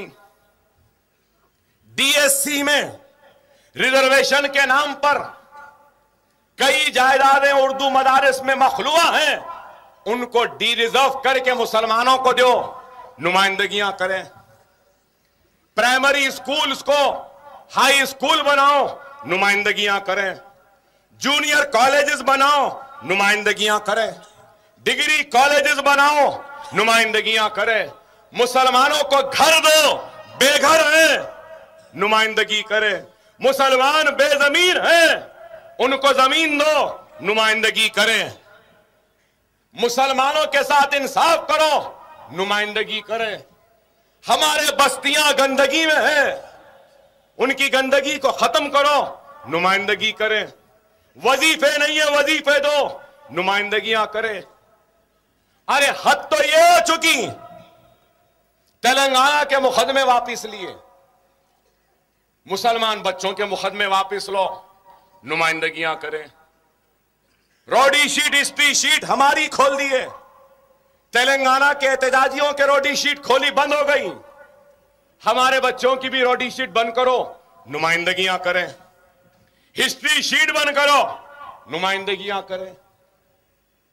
मसाजिदों को फंड दो, नुमाइंदगियां करें। और खाफी जायदादों का तहफ्फुज़ करो, नुमाइंदगियां करें। हर नुमाइंदगी पर हमको उम्मीद थी कि आज नहीं हुआ कल हो जाएगा, कल नहीं हुआ परसों हो जाएगा। कल गया, परसों गया, तरसों गया, 2 साल हो गए। हद ये हो गई कि चार मीनार, जो कि चार मीनार है लेकिन हकीकत में एक मस्जिद है, उसके ऊपर मस्जिद है, नीचे मस्जिद को जाने के लिए वजू करने के लिए वजूगाह है, फव्वारा है। वजूगाह निकाल दिया, फव्वारा निकाल दिया। मस्जिद से हय्या अलस सलाह, हय्या अल फलाह की अज़ां बंद करवा दी। नमाजियों को जाने पर पाबंदी लगा दी। मस्जिद को बंद कर दिया, नीचे मंदिर के घंटे बजाने लगे। नीचे गैर कानूनी मंदिर में पूजा हो सकती है, घंटे बज सकते हैं, और कानूनी मस्जिद में अज़ां व नमाज नहीं हो सकती। हम मुकदमा लड़े, मुकदमे का फैसला क्या आया? जज ने कहा कि मैं खुद देखा हूं, ये हर थोड़े दिन को मंदिर बड़ी हो रही है। जज से बोले मंदिर कमेटी वाले कि दिवाली का वक्त है, बहुत लोग आएंगे, टाट पटरी डालने की इजाजत दीजिए, बारिश हो सकती है। जज साहब कहते हैं कि मुझे मालूम बारिश का कोई अंदेशा नहीं है, टाट पटरियां डालने का सवाल नहीं है। जज कहता है कि स्टेटस को of 30th to be maintain, जूं का तू मौकफ जो 30 तारीख को था, यह सारी बहस के बाद 30 तारीख मंदिर कमेटी का वकील उठकर कहता है कि जज साहब 30 तारीख नहीं 26 तारीख का जूं का तू मौकफ। जज साहब कहते हैं कि नहीं 30 तारीख का मौकफ। 30 तारीख के दिन कुछ भी नहीं था, सिर्फ वो गैर कानूनी मंदिर थी। लेकिन ये चीफ मिनिस्टर अदालत के फैसले का भी एहतराम नहीं करता। अपने फिरका परस्ती के जुनून में हिंदुत्व के जुनून में, हिंदुइज्म के जुनून में हिंदुस्तान की सेक्युलरिज्म को रौंदता हुआ अदलिया के फैसले का एहतराम न करते हुए उस मंदिर के तौसी का काम करता है, तो क्या हम अपनी ताईद जारी रखना था? मैं पूछना चाहता हूं आपसे, बताओ, अगर मुसलमानों को अदलिया के फैसले के बाद भी इस मुल्क में इंसाफ नहीं मिलेगा तो फिर कहां मिलेगा? बताओ। ऐ हिंदुस्तान, तू याद रख ले, इन मुसलमानों के गुस्से को थमाने वाले का नाम अकबरुद्दीन ओवैसी है, और इनका गुस्सा मेरी जबान, मेरे खिताब के जरिए तुझ तक पहुंचता है। अगर मैं नहीं रहूंगा तो तू इस गुस्से के सामने ताब नहीं ला सकेगा, और तबाही और बर्बादी तेरा मुस्तकबिल बन जाएंगे।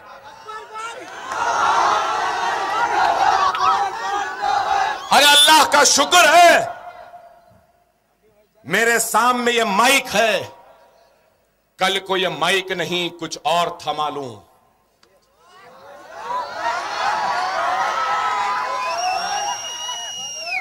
तो हिंदुस्तान की 1000 बरस की तारीख में दुनिया ने उतना खून खराबा ना देखा होगा जो खून खराबा इस मुल्क में हो जाएगा।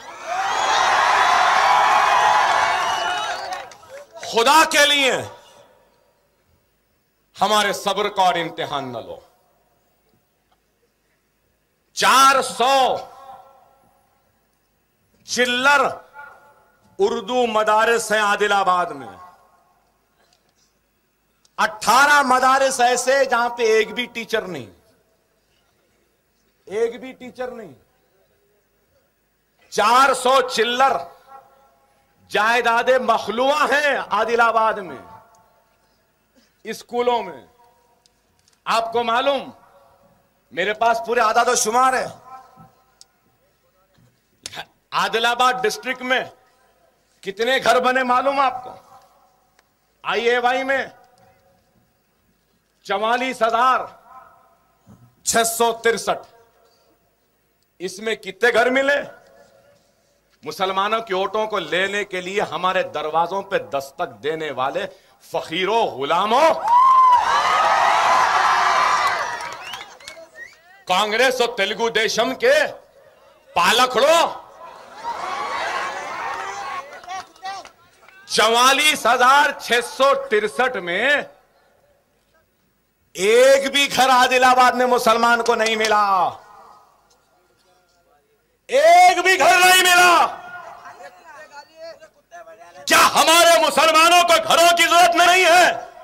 कई मुसलमान बेघर हैं, घर नहीं है, सर पे छत नहीं है, किराए के घरों में है, गुर्बत का शिकार है, नौकरी नहीं है, कारोबार नहीं है, रोजगार नहीं है, लेकिन फिर भी ईमानी जज्बा है कि नारे तकबीर अल्लाहु अकबर कहते हुए ईमान की ताकत, ईमान और कलमे के रिश्ते में आज यहां पर है। एक भी घर नहीं दिए। हम बार बार बोले, अरे हमको घर दो। आदिलाबाद में कितनी मुसलमानों का तनासुब है? 9%, 9.4%। 9.4 में एक भी नहीं देते। आदिलाबाद में आपको मालूम इंदिरम्मा में कितने बने घर? 1,74,556। उसमें से मुसलमानों को 1,75,000 में मुसलमानों को कितने घर मिले मालूम आपको? 2,000 घर मिले। फिर हम इनको और देंगे, फिर हमारे पास आएंगे। अगर आइंदा हमारे दर पर दरवाजे पर दस्तक दिए तो अपना जूता निकालना, उसे इस्तेमाल करना इनका।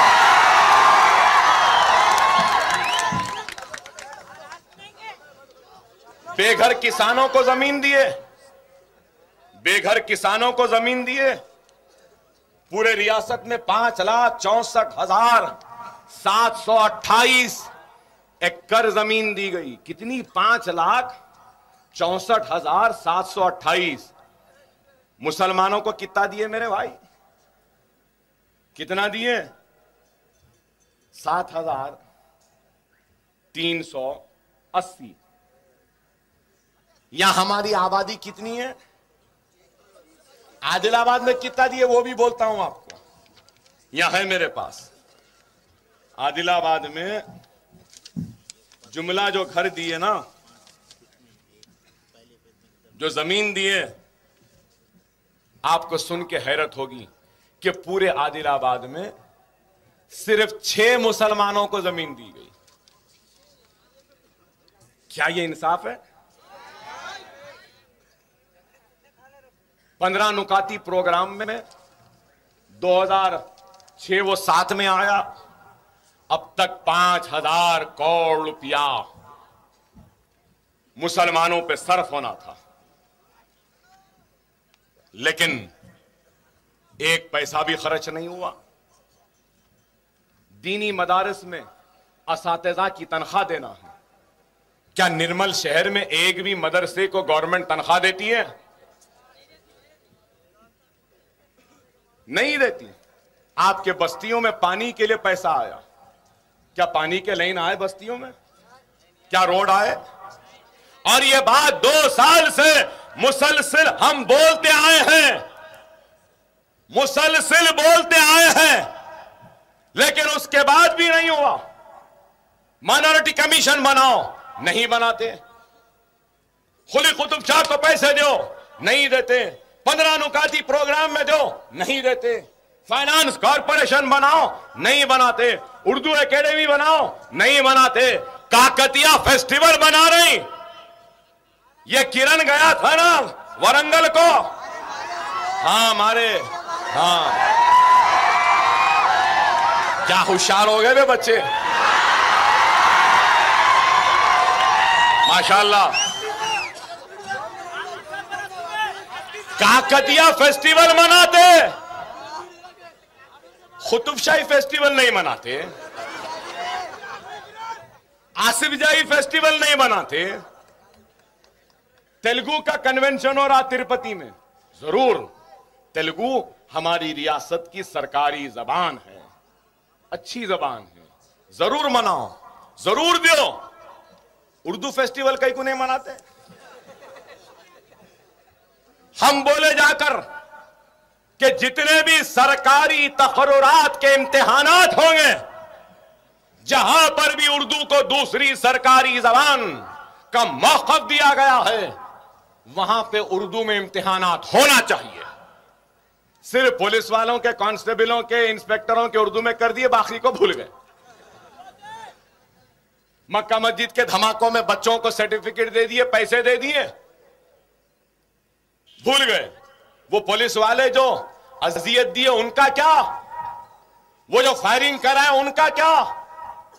वो जो बच्चे पकड़े गए बाइज्जत बरी हुए, जो बच्चे पकड़े नहीं गए, जिनको मफरूर बता रहे हैं, आज भी उनके गर्दनों पे तलवार लटक रही है। वो मुकदमों से दस्तबरदारी क्यों नहीं? आप बताओ। मंदिर के टाट पट्टियां लग गए, घंटे बज रही, बाजू गौसे पाक का छिल्ला है, लोग फातिहा देना चाह रहे, नहीं जा सकते। मक्का मस्जिद को नमाज को जा रहे, वीडियो लगाए हुए, मुसल्लियों को रोक दे रहे। हम कुछ भी करो तो हमारे ऊपर नजर, उन्हें कुछ भी करो तो कुछ नहीं। पूरे पुलिस के घेरे में बचा रहे हैं, ठीक है। और एक बात मैं कहूंगा, कई ये लोगों के खुदायां हैं, वो क्या क्या जो पूजा करते हैं, कितने राम लक्ष्मण दुर्गा लक्ष्मी फुला क्या क्या है, कितने भाई हर 8 दिन में एक नया पैदा हो जाता है। अब तो नए आ गए, गणेश थे, वो थे, महाराज अब हनुमान जयंती आ गई, रामनवमी आ गई, लक्ष्मी मालूम थी। ये भाग्य लक्ष्मी आज तक नहीं सुने, ये कौन सी नहीं है भाई? और दुर्गा सुने, ये सुने, बहरहाल मैं क्या बोलूं, कैसे कैसे नामा है। ये मुबारक महफिल में वो मनुष्य नामों को लेके खराब करना नहीं चाहता। बताइए मगर भागिया कहां से आई है? नहीं, बहरहाल इतनी नाइंसाफी हुई, ना पैसा मिला, ना तरक्कियाती सरगर्मियां हुई, ना हमारे बस्तियों में लाइट पानी आई, ना हमको घर मिला, ना हमको जमीन मिली, ना 15 नुकाती प्रोग्राम बना, ना उर्दू के साथ इंसाफ हुआ, ना सरकारी मुलाजमत में रिजर्वेशन दे दिए। हम बोले सरकारी मुलाजमत में रिजर्वेशन दे दिए, एक नया तरीका इख्तियार करे, क्या लंप पे ले रहे, लंप बोलते हैं ना उसको, कॉन्ट्रैक्ट बेसिस पे ले रहे। मतलब ये कि यहां पे एक 25 आदमियों की जरूरत है, तो कोई यल्लया मल्लया को बोल रहे हैं कॉन्ट्रैक्टर को, यहां पे 25 लोगों की जरूरत है, 25 लोगों को ला लो। वो 25 लोगों को ला रहा है, वो यल्लया मल्लया, तो उन्हें पूरे अपने लोगों को ला रहा है, बालया को ला रहा, फुला को ला रहा। क्या कर रहे हैं? अगर सरकारी तहर्रुरात होंगे तो रिजर्वेशन को फॉलो करना पड़ेगा। लंप में ला लिए तो रिजर्वेशन नहीं होता, लंप में ला ले रहे, कॉन्ट्रैक्ट बेसिस पे ला ले रहे, 2-3 साल के बाद बोल रहे हैं कि 3 साल से काम कर रहा है, इसको परमानेंट कर दो। नए तरीके से हम इस पे आवाज उठाए, खामोश। नमाज को नहीं जाना, ये नहीं जाना, हद हो चुकी। बकरी ईद हमारे भाई नहीं मना सके। 2 कौड़ के जानवरों को पकड़ लिया, जब्त कर लिया कि ये गाय को नहीं ला सकते। हां मैं जानता हूं कानून है, लेकिन एक सर्टिफिकेट दिया जाता है वेटरनरी डॉक्टर की जानिब से कि ये जानवर बीमार है, इसको काट के खाया जा सकता है। सर्टिफिकेट रहने के बाद, सर्टिफिकेट दिखाने के बाद में मुसलमान खरीद कर कुर्बानी के लिए लाता है तो उसको जब्त कर के गौशालाओं में डाल दिया जाता है और ये बोला जाता है कि ये हमारी माता है। ठीक है, तुम्हारी माता है, बराबर है बराबर माता, इस बात से इनकार नहीं। अरे माता है तो माता का एहतराम करो, मां है तो इज्जत करो, मां है तो उसकी रखवाली करो, मां है तो उसकी इबादत करो। मां को बाजार में लाके नीलाम नहीं करते। माता भी बोल रहे, मां भी बोल रहे और बाजारों में लाकर बेच रहे हैं, बोली लगा रहे हैं। और माता बाजार में आती, पुलिस खामोश। माता मां पे बोली लग रही, पुलिस खामोश। माता बिकती है, पुलिस खामोश। और माता जब बेचने वाला हिंदू है, बोली लगाने वाला भी हिंदू है, मार्केट में बाजार में लाने वाला भी हिंदू है, और मुसलमान सर्टिफिकेट को देखकर खरीदता है तो पुलिस जाग जाती है। विश्व हिंदू परिषद सब आंख खोल लेते, क्या हुआ? नहीं, मुसलमान मां को खरीद लिया, उसको काट रहा।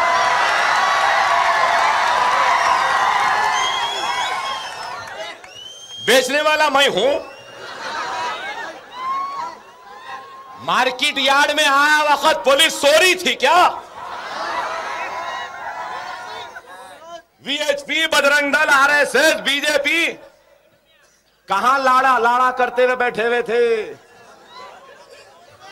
किसके आगोश में थे? माता बिक रही है, बाजार में आ रही है, खामोश है। फिर माता, फिर बोलते अकबर साहब ऐसा बोले, गलत बोल रहा हूं।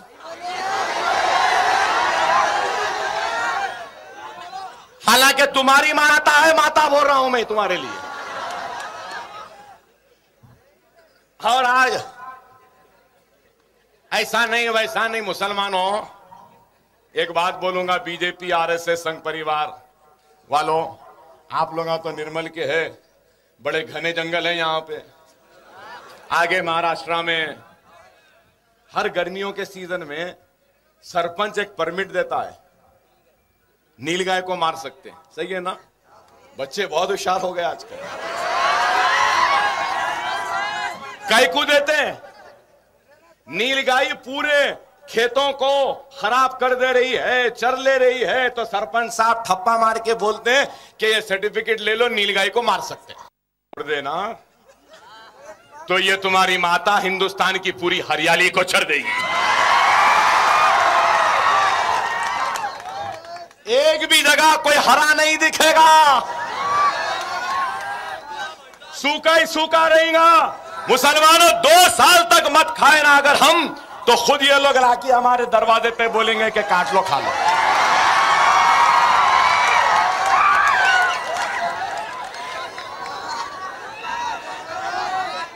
काश के वो भी खा के देखें कि कितने मजेदार हैं ये।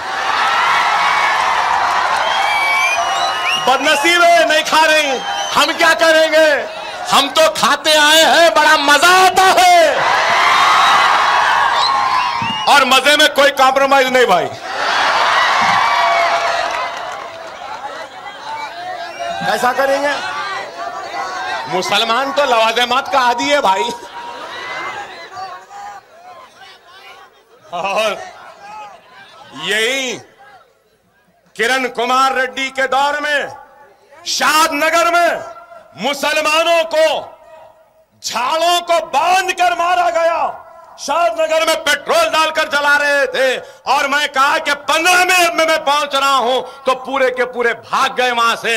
अगर नहीं पहुंचते तो शायद मुसलमान जल गए होते। हम इसका साथ देना। तांडूर में फिसाद हुआ, तांडूर में फिसाद हुआ, मुसलमान बच्चों को जेल में डाला गया। SC ST एक्ट में मुसलमानों को झूठे मुकदमे में जेल में डाला। आज से 15 दिन पहले नलगुंडे में फिसाद हुआ, मुसलमानों को मारे, पुलिस वाले मिलकर मारे, वहां पे एक भी गिरफ्तारी नहीं।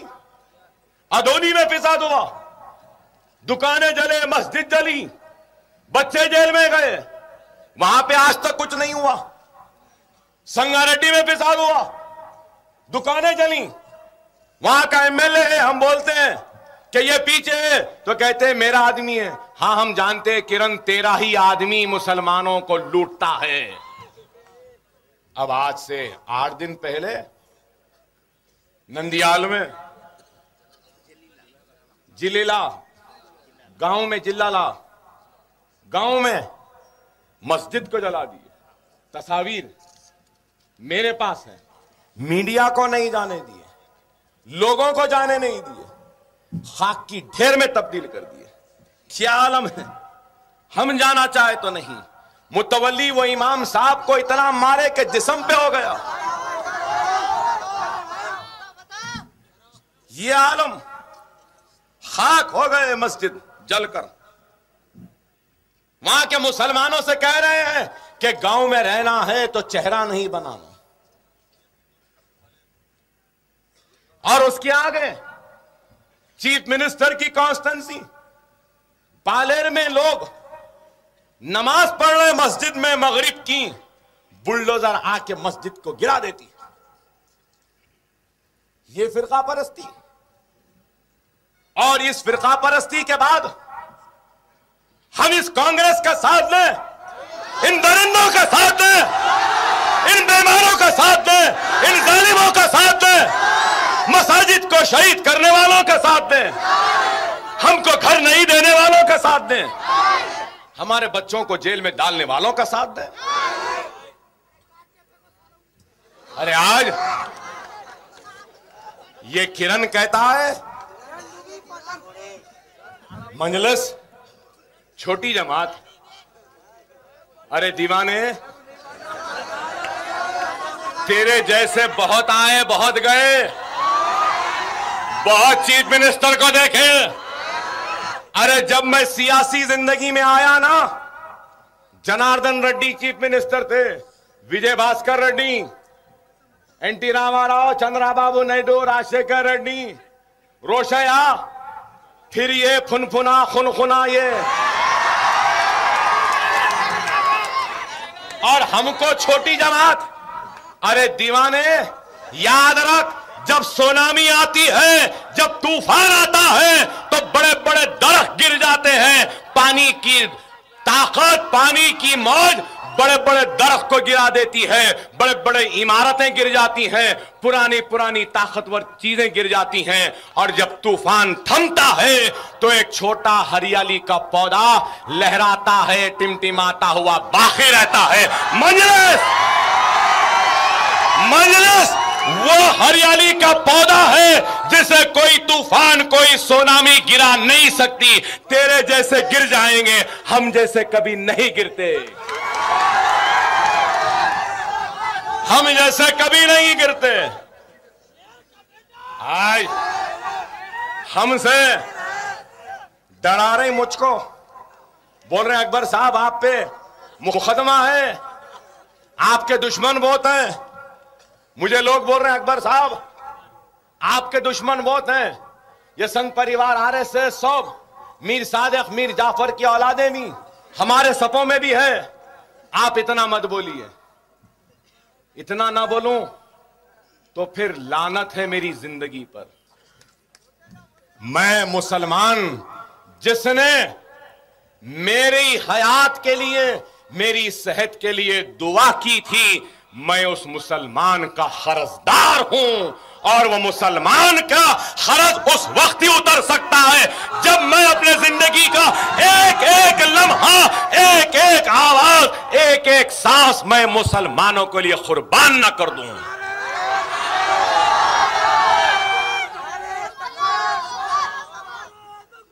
और कैसे मारेंगे भाई? डरूं तो अब किससे डरूं भाई? गोलियां भी लग गए, चाकुआं भी लग गए, तलवार भी लग गए, सब लग गए। 3 गोलियां, 1 गोली अभी अंदर है, अभी 1 गोली अंदर है। ये अंतड़ियां है ना, ये अंतड़ियां निकल कर आती हैं। डॉक्टर बोल रहे हैं कि अकबर साहब तकरीर मत करो, फिर से पेट खोलना पड़ेगा। 3 मरतबा खुल गया, 40 मरतबा यहां मारे ऐसा, 28 मरतबा इस हाथ पे मारे। लोग बोले मर गया, छुपा रही। लोग बोले कि मर गया अकबर ओवैसी, छुपा रही। फिर लोग बोले उड़ भी गया तो पहले जैसा नहीं रहेगा। लोग बोले कि जिंदा रहेगा, आवाज नहीं है। सबकी ख्वाहिश थी जो बोल रहे थे, लेकिन मुसलमानों की दुआ थी, मुसलमानों के रोजे थे, मुसलमानों की इबादतें थी, नौजवानों का दुआ था, बुजुर्गों की दुआ थी कि अकबर ओवैसी को मौत के दरवाजे से खींच कर लाए। अरे आपकी दुआ थी,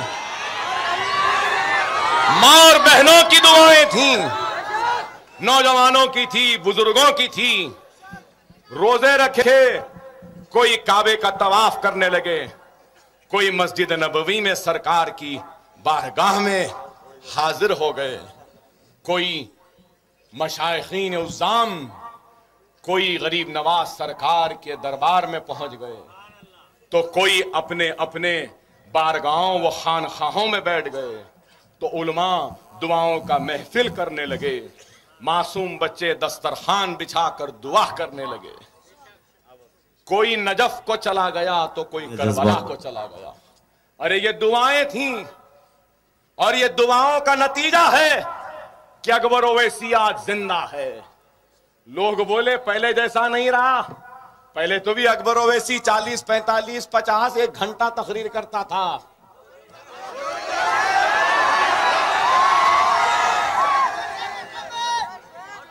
देखो मारने वालों, देखो मारने की हसरत रखने वालों, देखो मेरी आवाज को दबाने की ख्वाहिश रखने वालों, क्या ताकत है हमारे भाइयों की दुआ में। पहले 1 घंटा बोलता था, अब 1 गोली है।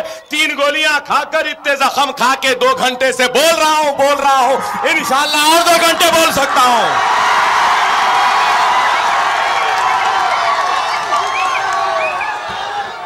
लोग पहले भी सुने थे, पहले में अब में कमी तो छोड़ो, पहले से ज्यादा ही हो गया ना भाई। फिर अब काहे का डरना भाई? गोली नहीं मार सकी, अब कौन मारता भाई? अब तो टोपी लाना पड़ेगा उड़ाने को।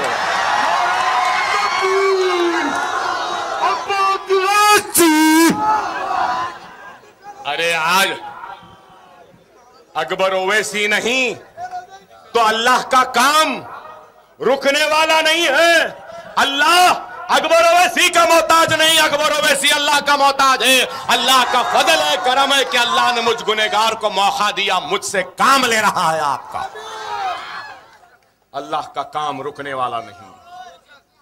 अरे अब तो सिलसिला शुरू हुआ है, अभी मंजिल बहुत दूर है। किरण, कांग्रेस की आखिरी किरण, कांग्रेस ऐसा उठेगी, ऐसा जनाजा उठेगा कि तुम 2 बम्बुओं पे जाते ना, अरे मजलिस तुझको 1 बम्बू पे उठा देगी और ऐसा फेंकेगी कि गुमनामी की घाटियों में नरसिम्हा राव की तरह आवारा वो गुमनाम रहते हुए दुनिया से चला जाएगा।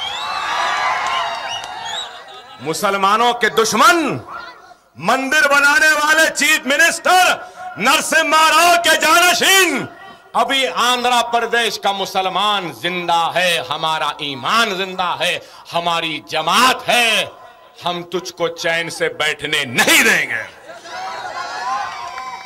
मुसलमानों, खुदा रा अपने सफों में इत्तेहाद को पैदा करो, नमाजों के पाबंद बनो, रूठे हुए खुदा को मनाओ, अपने गुनाहों से तौबा करो, सुन्नत रसूलुल्लाह पे अमल पैदा हो जाओ। ऐ अल्लाह, ऐ अल्लाह, ऐ अल्लाह, हम परेशान हाल है। ऐ मालिक, हम बेसहारा हैं, तेरी ऊपर नजर टिकाए तुझको देख रहे हैं मालिक, हम बेसहारों की मदद फरमा। ऐ अल्लाह, हम परेशान हाल मुसलमानों की परेशानी को दूर फरमा। ऐ अल्लाह, हम मुसीबत ज़दा हैं, ऐ अल्लाह हमारी मुसीबतों को दूर फरमा। ऐ अल्लाह, हम में बहुत हमारे भाई हैं, बेरोजगार हैं, हमको रोजगार अता फरमा। ऐ अल्लाह, हमारी बहनें घरों में बैठी हैं, शादियां नहीं हो रही हैं, ऐ अल्लाह इनकी शादियां करवा दे। ऐ अल्लाह, ऐ अल्लाह, इस हिंदुस्तान में हम बगैर सरो सामानी की आलम में सिर्फ तेरी बारगाह में सजदा रेज होकर तुझसे मांग रहे हैं, हमको मायूस न कर। ऐ मौला, हमको मायूस न कर। ऐ मौला, हमारी परेशानियों को दूर फरमा। ऐ अल्लाह, हमारी इज्जतों को, इस्मतों को, आबरूओं को लूटने वालों को ऐ अल्लाह तू तबाह ताराज कर दे। ऐ अल्लाह, हमारी इज्जतों की हिफाजत फरमा, हमारी आबरूओं की हिफाजत फरमा, हमारे बस्तियों की हिफाजत फरमा, हमारी शरीयत की हिफाजत फरमा, हमारे मसाजिदों की हिफाजत फरमा। ऐ अल्लाह, हमारे सफों में जो हमारे भाई बेनमाजी हैं, इनको नमाजी बना दे।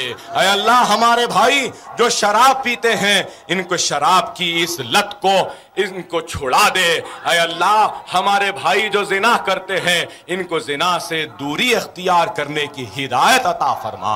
ऐ अल्लाह, हमसे जो गुनाह होता है, ऐ मालिक हमारे गुनाहों को माफ कर दे। ऐ अल्लाह, तू रहमान है, तू रहीम है, ऐ मालिक हमारे गुनाहों को माफ फरमा दे। ऐ अल्लाह, हमारी तौबा को कबूल फरमा दे। ऐ अल्लाह, तुझे वास्ता रसूलुल्लाह सल्लल्लाहु अलैहि वसल्लम का, ऐ अल्लाह तू हमको और ना आजमा। ऐ अल्लाह, तू हमको और ना आजमा। ऐ अल्लाह, तुझे वास्ता है खुलफाए राशिदीन का, हमारे परेशानियों को दूर फरमा। ऐ अल्लाह, तुझे वास्ता है हजरत इमाम हसन और हुसैन का, ऐ अल्लाह हमारी मुसीबतों को दूर फरमा और हमारे दिलों में भी जामे शहादत नौश फरमाने की, ईमान की वो ताकत अता फरमा। ऐ अल्लाह, हम में भी हुसैनियत को पैदा कर दे। ऐ अल्लाह, हमको नेक बना दे। ऐ अल्लाह हमको काबिल बना दे। ऐ अल्लाह हमारी बेरोजगारी व परेशानियों को दूर फरमा। ऐ अल्लाह हम सबको मुनज़्ज़म रख, मुत्तहिद रख। ऐ अल्लाह दुश्मनों की साजिशों से हमको महफूज फरमा। ऐ अल्लाह इस हिंदुस्तान में हमारी इज्जतों की इस्मतों की हिफाजत फरमा दे। ऐ अल्लाह हमारी इज्जतों की इस्मतों की हिफाजत फरमा दे, हमारे बच्चों की हिफाजत फरमा दे, हमारे बस्तियों की हिफाजत फरमा दे। ऐ अल्लाह ये संघ परिवार और यहूद और नसारा को शिकस्त दे दे, इनको शिकस्त दे दे, इनको शिकस्त दे दे और हमको कामयाबी व कामरानी अता फरमा। ऐ अल्लाह हम बगैर सरो सामानी के आलम में इख्तिदार से मुकाबला करने को निकल पड़े हैं। हम तेरी अजमत के मोहताज हैं। ऐ अल्लाह हम तेरी रहमत के मोहताज हैं। ऐ मालिक हम पे रहम फरमा, हम पे करम फरमा, हमको कामयाबी और कामरानी अता फरमा। ऐ अल्लाह हिंदुस्तान के 25 करोड़ मुसलमानों को उनके ख्वाब गफलत से बेदार कर दे। ऐ अल्लाह उनको उनके ख्वाब गफलत से बेदार कर दे। ऐ अल्लाह उनको उनके ख्वाब गफलत से बेदार कर दे। हिंदुस्तान के 25 करोड़ मुसलमानों को मुनज़्ज़म कर दे, मुत्तहिद कर दे। ऐ अल्लाह, ऐ अल्लाह, ऐ अल्लाह हम तुझसे माफी मांगते हैं। हम खताकार हैं, गुनाहगार हैं, हमसे खताएं हुई, हमसे गुनाह हुआ, हमसे लापरवाही हुई, हमको माफ कर दे, हमको माफ कर दे। ऐ अल्लाह, ऐ अल्लाह हमको इतनी ताकत दे, इतनी हिम्मत दे, इतनी कुव्वत दे, इतना जुनून दे, इतना दीवानापन दे कि हम इस हिंदुस्तान में बाबरी मस्जिद को दोबारा उसी वक्त उसी मुकाम पर तामीर कर सके, उसी मुकाम पर तामीर कर सके। हमको कुव्वत दे, ताकत दे। ऐ अल्लाह हमारी जमात मजलिस इत्तेहादुल मुस्लिमीन की हिफाजत फरमा। ऐ अल्लाह हमारे सदर बैरिस्टर सदुद्दीन ओवैसी की हिफाजत फरमा। उनको सेहत दे, उनको ताकत दे, उनको कुव्वत दे। ऐ अल्लाह इस जलसे में शरीक सारे उलमाए कराम व मशाइखीन उज़्ज़ाम व कायदीन जमातों की हिफाजत फरमा। ऐ अल्लाह इनको ताकत दे। ऐ अल्लाह इस मजमे में जो परेशान हाल मुसलमान है, ऐ अल्लाह इनके परेशानियों को दूर फरमा। ऐ अल्लाह हमारी इज्जतों की हिफाजत फरमा ले। ऐ अल्लाह हमारी इस्मतों की हिफाजत फरमा दे। ऐ अल्लाह हिंदुस्तान में मुसलमानों की सिर्फ 2 जमातें हैं, एक मुस्लिम लीग है और दूसरी मजलिस है। ऐ अल्लाह इन दोनों जमातों की हिफाजत फरमा। ऐ अल्लाह इन दोनों जमातों की हिफाजत फरमा। ऐ अल्लाह इन दोनों जमातों की हिफाजत फरमा, इन कायदीन की हिफाजत फरमा। ऐ अल्लाह हमारे दिल में हमारे मुखालिफीन को माफ करने की तौफीक व हिदायत अता फरमा। ऐ अल्लाह हमारे मुखालिफीन के दिलों में हमारे लिए मोहब्बत पैदा कर दे और हमारे दिल में उनके लिए मोहब्बत पैदा कर दे। ऐ अल्लाह हमसे जो नाराज हैं उनको हमारे करीब कर दे। ऐ अल्लाह हम जिनसे नाराज हैं हमको उनके करीब कर दे। ऐ मालिक तुम मुसलमानों में इत्तेहाद को पैदा कर, इत्तेफाक को पैदा कर, हम सबको मुनज़्ज़म कर दे, मुत्तहिद कर दे, हम सबको नेक बना दे, एक बना दे। ऐ अल्लाह नमाजों को पाबंदी से पढ़ने की हिदायत अता फरमा। ऐ अल्लाह कुरान को पढ़ने की हिदायत व तौफीक अता फरमा। सुन्नत रसूलुल्लाह के अमल पैरा होने की हिदायत अता फरमा। यतीमों की बेसहाराओं की मदद करने की हिदायत व तौफीक अता फरमा। ऐ अल्लाह बेवाओं की मदद करने की तौफीक व हिदायत अता फरमा। ऐ अल्लाह मजलूम की आवाज़ बनने की ताकत व क़ुव्वत हमको अता फरमा। ऐ अल्लाह इस हिंदुस्तान में सबसे मजलूम तेरे नाम लेवा हैं। ऐ अल्लाह हम तेरे प्यारे नबी मोहम्मद मुस्तफ़ा सल्लल्लाहु अलैहि वसल्लम की उम्मत है। अल्लाह तू हमको रुसवाई से बचा ले। ऐ अल्लाह हमको रुसवाई से बचा ले। तू रहमान है, तू रहीम है, तू हमको माफ फरमा दे, तू हमको माफ फरमा दे, तू हम पे करम कर दे।